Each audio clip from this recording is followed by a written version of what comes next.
The clouds parted over the Isles of Boreas. It was time to choose. The rebellion was in trouble. Ravens were scouting for the secret rebel base. They needed a game changer.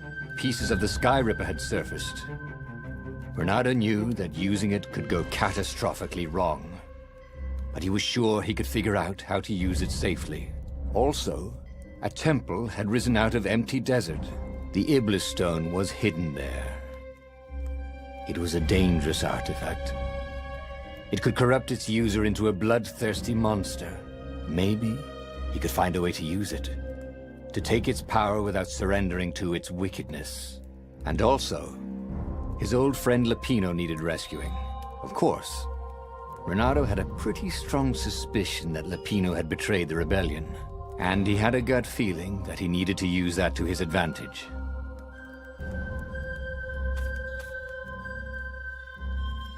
Renato finally realized that Lapino was a traitor to the cause, and maybe Renato could use that somehow.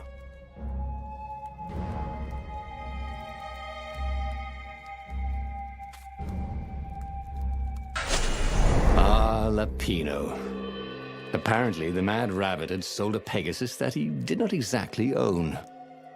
Lapino always wiggled out of trouble, given time. But he was out of time. Lapino's frantic message said that the Ravens were going to kill him for being a rebel spy. And that he had a clever plan. If the fleet reached him first, they'd string him up for that. Never mind the winged horse. Or so Lapino had told him over the far speaker anyway. Lapino had apparently managed to confuse the judge by arguing that he hadn't actually stolen a winged horse. He'd only sold it. But wait, where was the prison? The village was empty. Had everybody fled the Ravens?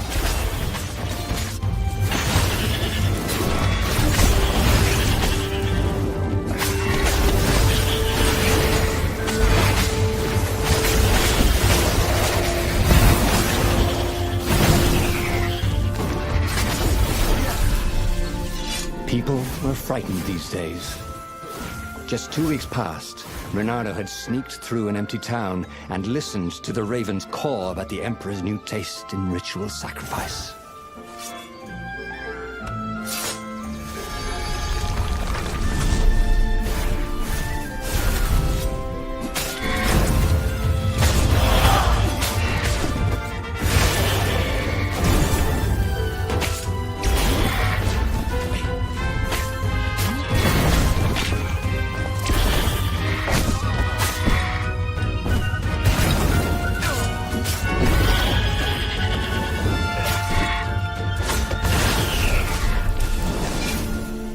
Ravens were landing everywhere. The advance guard. He'd better get moving. If they got to Lapino first, they'd eat him for breakfast. Or a snack. Ravens weren't picky. If they got hungry, they sometimes forgot to interrogate their prisoners. Even top spies like Lapino. Well, unless he really was a traitor. Obviously. Then they'd probably pin a medal on his chest.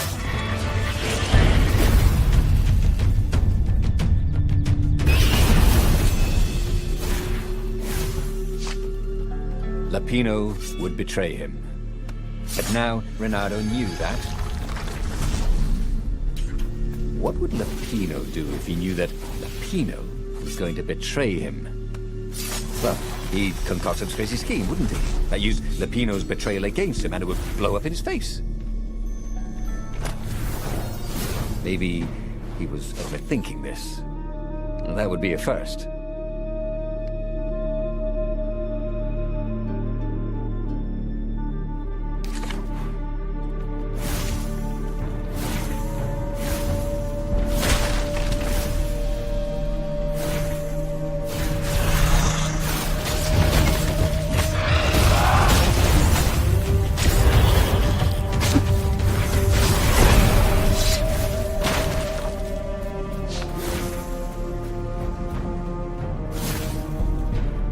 Dirty and bloody, Renato finally reached Lapino.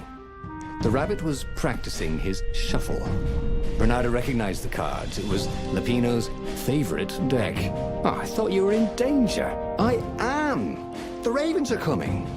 Oh, the prison thing. Right, yeah, see, this guard owed me 53 ducats, so we made a deal. They're very reasonable people, actually, for weasels. Now, I got a brilliant plan to kidnap Zenobia. We capture Zenobia, we find out what she knows, and that's the whole war right there. Easy peasy, lemon squeezy. Capture the Emperor's greatest general, who happened to also be a deadly sorcerer, and, oh, his only daughter? That would be worth it. And it would be nice to see her. He'd always had a soft spot for her. And he felt sure she had one for him. On the other hand, he could still get to the core of the Sky Ripper, even if he couldn't get the whole thing. It must have great power. Zenobia wasn't just the Emperor's daughter, of course. She'd been Renato's best friend in Sword Fu school. And you're still mad for her, the rabbit reminded him. The rabbit had a point, and Renato had a feeling she'd want to see him again. Who knows what could happen between the two of them this time around? She knows all his plans, chuckled the master spy. She won't give them up easily. She'll tell the interrogators, all right, said Lupino. Taking her would change the game, all right. The city was already under Zenobia's control. I had to admire her efficiency. Renato shivered at the thought of Zenobia at the mercy of the interrogators. Would he really turn her over to them? But this was war. It wasn't meant to be pretty.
If you can't stand the heat, he thought, stay out of the flamethrower.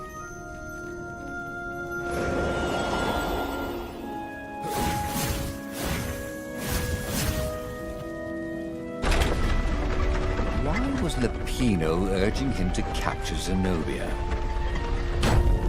Obviously it was a trap. But you never knew how Lupino thought. Sometimes his plans were so convoluted they did the exact opposite to what Lupino wanted. And there must be some way to play on that, Renato thought. Say goodnight, Gracie, said Renato. So, what's this plan of yours? Use me as bait, said Lupino. And he outlined a slightly complicated plan that involved geese, a net, setting the Farfair a little bit on fire, Lupino dressing as an old blind toad, and Renato hiding inside a monstrous watermelon. What could possibly go wrong? Thought Renato. Oh, go ahead. I'm sure you know better, said Lupino.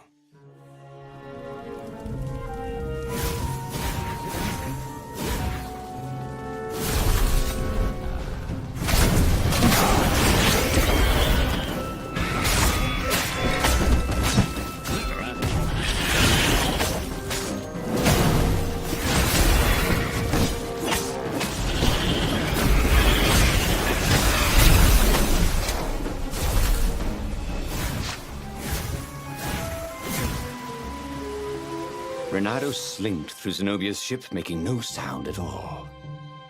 Where were her guards? Finally, he reached her bedroom. She was curled up on her bed. Oh, he'd forgotten how beautiful she was. How sleek. How soft. He tapped her on the shoulder with his sword. She became smoke. And he noticed he had a blade to his throat. Stay a while, purred a familiar voice. Did you really think you could capture me? Zenobia said as her ship lifted off. Now I just wanted some privacy, Renato said. Renato knew she still had feelings for him. Maybe he could just cut to the chase. But was timing right for that?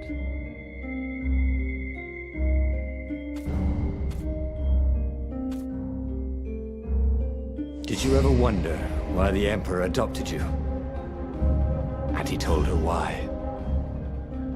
His Imperial Majesty wanted to bring the lost gods back.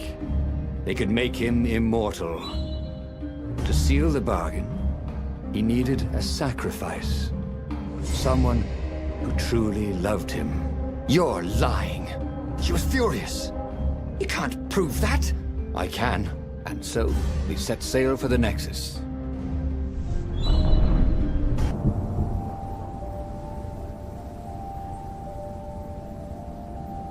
The scientists at the observatory have resurrected one of his victims. Well, he's not exactly alive, but it can talk, and it can't lie. You took a big risk. You know, I could just cast a spell to make you tell me where the rebel base is. And you wouldn't consider that cheating? She frowned. Ugh, fine. Let's go get your witness. The rebellion had started after atrocities that the Empire hushed up. Renato had rescued a priest whose order had been massacred for one book. He had slept in a burnt village. Dead kittens and puppies had come to tell him what the Emperor had done to them.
she caught up with him.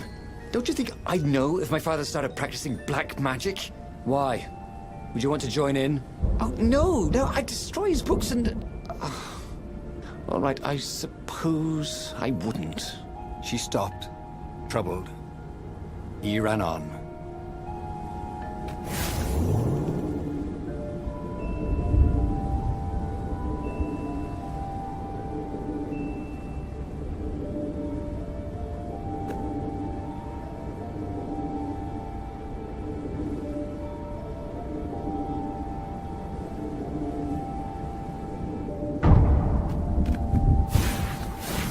Scientists on this island had been investigating the Emperor's dark rituals on their own. They were neutral in the civil war engulfing the Empire, but they could see that the dark magics the old Toad had loosed were changing the world. Bernardo hoped he and Zenobia weren't putting them in danger.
The observatory was a burning hulk.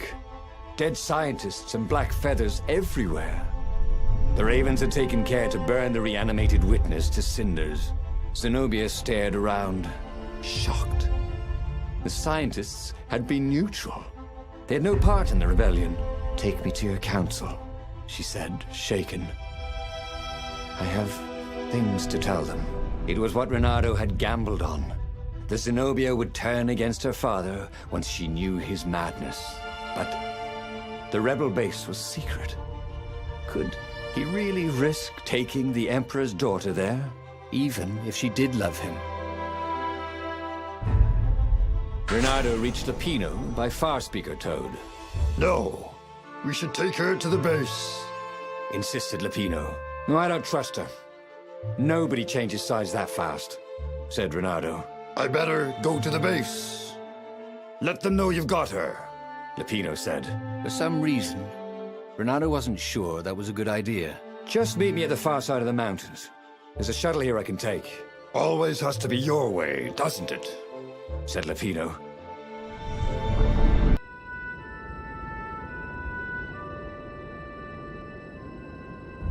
Zenobia was still shaking as they got out. "I didn't know," she said. "The Ravens kept it secret. At first they sacrificed prisoners, then villages near the frontier, and then an orphanage. Kittens and puppies.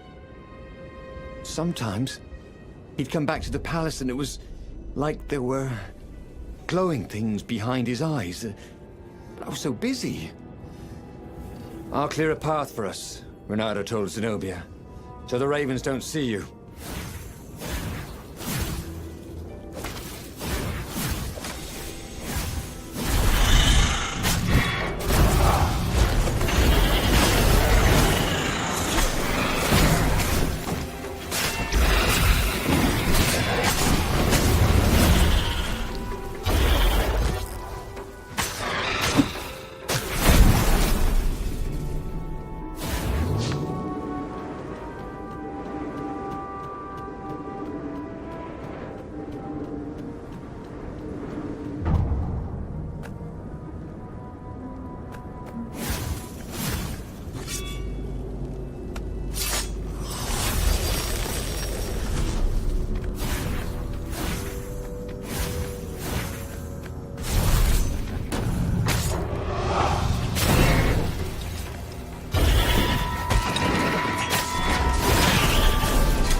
Zenobia came up as he massaged his sore arm.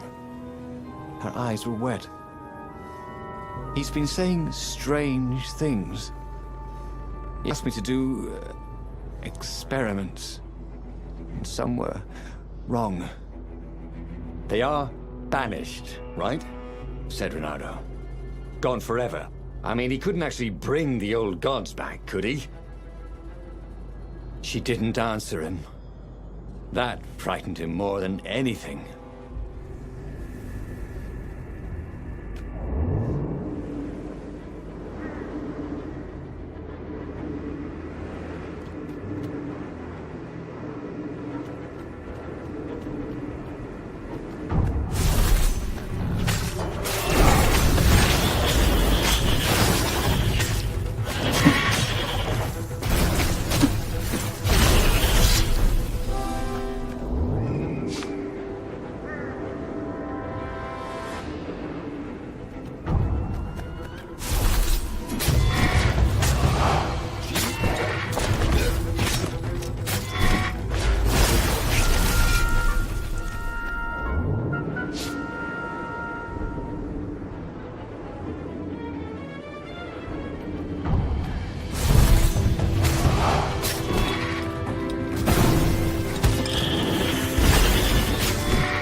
Reynardo had learned so much about... Ooh, what was it again?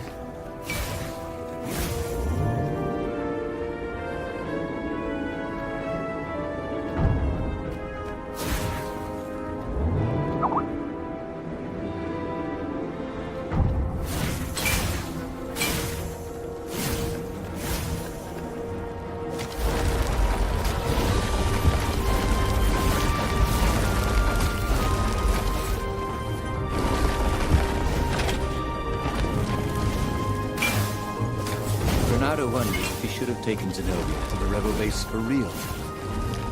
Maybe she wasn't playing him after all. After the bleak talk about the Emperor's dark secrets, he was regretting his suspicion.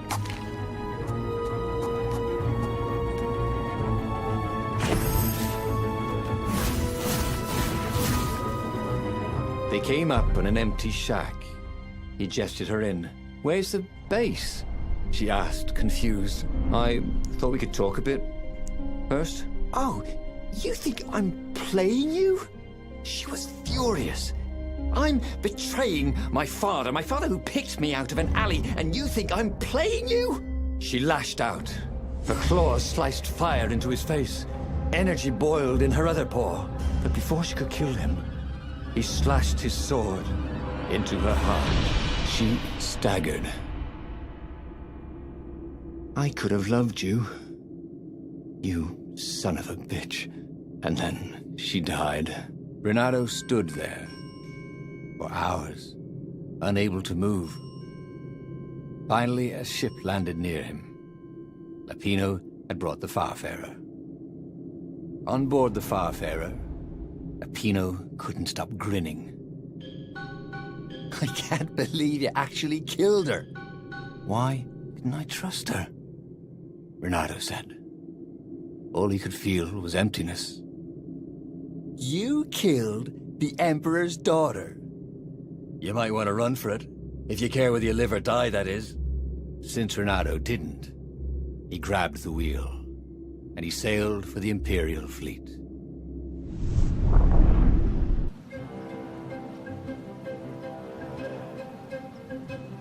Reynardo had never felt worse. Zenobia had listened to him. He trusted him. She'd opened her eyes to her father's evil. And everything he had hoped for. He had taken her to a dirty shack. Was he so used to lying that he couldn't trust even the girls he'd always loved?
see the rebels reeling back as he plunged into the ranks of the Ravens. He'd had to kill the girl he loved, but he'd also blown the biggest opportunity they could have had to turn the Emperor's daughter against him. Oh, Reynardo could only laugh miserably. He was taking crazy chances now, swinging wildly. He expected the Ravens to take him at any moment, but they were running in fear. No one wants to fight a man who doesn't care if he lives. No one wants to fight a hero.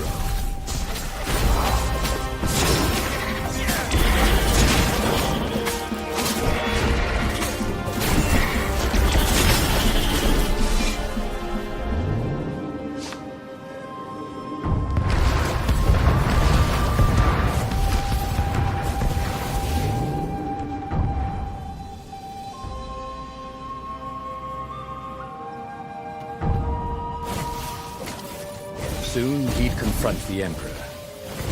Funny that this whole war had come about because the Emperor feared death. And now it was coming for him. There was some sort of lesson there, wasn't there?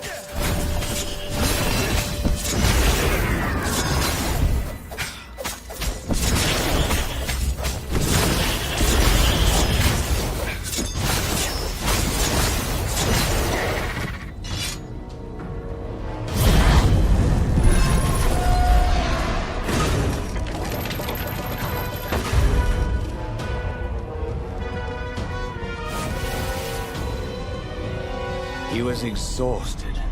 Could barely think. He wanted to stop thinking. The rebels were already finished, and he was the last. The Ravens were coming for him personally now, in waves. It didn't matter. He was slick with his own blood. But it didn't matter. In the distance, he could see her, embraced by a halo of light, holding her hand out to him. Had she forgiven him? Would she take him to the halls of the Valiant? Then he felt steel in his belly, and his chest, and his back. And he lay down, and he couldn't see her anymore.